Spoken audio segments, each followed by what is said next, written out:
B Ed versus D.El.Ed মামলা খুব গুরুত্বপূর্ণ আপডেট রয়েছে। শুধু তাই নয়, বিএড ভার্সেস ডিএলএড বলবো, এনআইএস বলবো, সাথে সাথে আজকে দুটো আপডেট রয়েছে। একটা হচ্ছে সুপ্রিম কোর্টে 2022 এবং আমাদের কলকাতা হাইকোর্টের।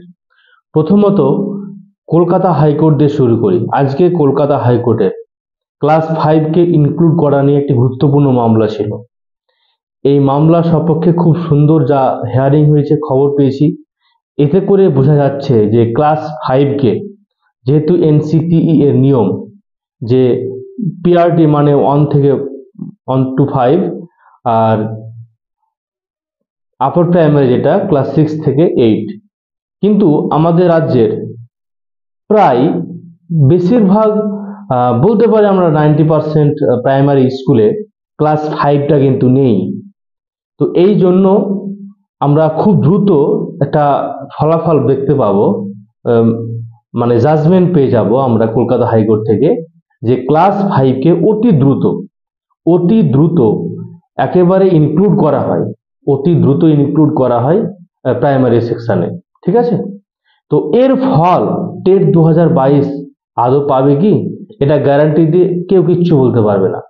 তবে এটা শিওর, আজকে টেট পাস 2022 ঐক্য মঞ্চ যেভাবে এটা মানে লড়াইটা করছে, এটা অবশ্যই অ্যাসোসিয়েশনও খুব একটা ভালো লড়াই করছে, তবে তাদের ওটা অন্য দিক রয়েছে। এই কেসের সাথে ঐক্য মঞ্চ জড়িত। নিঃসন্দেহে এর ফলটা টেট 2022 পাবে কিনা জানি না। আগামী দিন অর্থাৎ যদি টেট 2023 রিক্রুটমেন্ট পরে হয় বা সামনে ডিসেম্বর মাসে যে টেট 2024 পরীক্ষা হবে, এই ফলাফল তারা পাবে এবং হিউজ পরিমাণ ভ্যাকান্সি কিন্তু তারা পাবে। এই হচ্ছে সংক্ষিপ্ত আপডেট। দ্বিতীয় আপডেট, সুপ্রিম কোর্টে 2022 মামলার যে হিয়ারিং ছিল, যে 2022 যতজন ডিএলএড রয়েছে তাদের ইন্টারভিউ নিয়ে তাদের এফিডেভিট করে জমা দিতে হবে। ঠিক আছে, তারপর তারা প্যানেল প্রকাশ করতে পারবে। সুপ্রিম কোর্টে জমা দিয়ে দিয়েছে, কিন্তু এর হিয়ারিং আজকে হয়নি। এই হিয়ারিংটা হবে 5 এপ্রিল 2024 হিমা কোহলি ম্যামের বেঞ্চে এটি আবার ফিরে আসছে। ঠিক আছে, তো এ হচ্ছে সংক্ষিপ্ত আপডেট। এবার আমি বলি ডিএড ভার্সেস বিএড মামলা।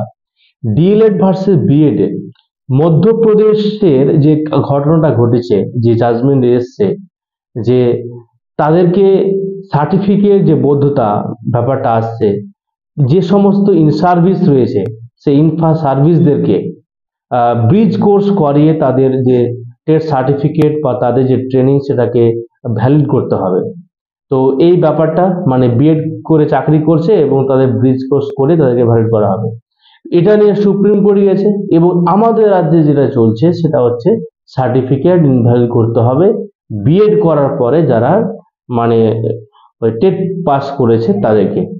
তো এই সার্টিফিকেট ভ্যালিড ইনভ্যালিড ব্যাপারটা মানে এতটা সহজ নয় যতটা আমরা ভাবছি।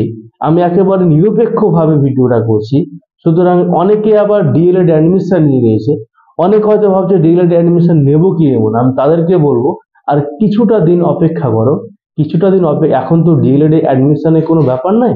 এখন ওই মানে সামনে যেটা আসছে 24-26 সেশন আসছে। ঠিক আছে, তো 24-26 সেশন এখনো অ্যাডমিশন শুরু হয়নি। তো আমি কিছুদিন ওয়েট করতে বলবো যে হ্যাঁ, যদি তারা দেখতে পায় এরকম একটা জাজমেন্ট পেয়ে যায় যে বিএড করার পরে যে মানে ডিএলএড এর যে ব্যাপারটা রয়েছে, মানে তাদের সে সার্টিফিকেট, হ্যাঁ টেট পাসের সার্টিফিকেট রয়েছে, সেটা ভ্যালিড করতে গেলে পরে ডিএলএড করলেও টেট পাস সার্টিফিকেট ভ্যালিড থাকবে এবং পরবর্তীতে আগামী দিনে তারা প্রাইমারি ইন্টারভিউ দিতে পাবে। এরকম যদি জাজমেন্ট চলে আসে তখন তোমরা মানে আর কয়েকটা মাস অপেক্ষা করলে আশা করি ফলাফলটা পেয়ে যাবে। ঠিক আছে, এবং তোমরা ডিএলএড অ্যাডমিশন নিয়ে নিবে 24-26 সেশনে। আপাতত এটা নিয়ে মাথা ঘামানোর কোনো প্রয়োজন নেই, কিন্তু জটিলতা একদম প্রচুর জটিলতা আসতে চলেছে এবং সব থেকে পথের কাঁটা হয়ে দাঁড়িয়েছে এবং দুর্দশাপূর্ণ অবস্থা দাঁড়িয়েছে টেট পাস 2022। তো অনেক জটিলতা টেট 2022 কে সহ্য করতে হচ্ছে। এই সংক্ষিপ্ত আপডেট। এনআইওএস বিএড রিলেটেড কোনো আপডেট যদি পাই আমি অবশ্যই জানিয়ে দেবো। Thanks for watching this video. Keep watching, keep learning, take care and bye. Joy.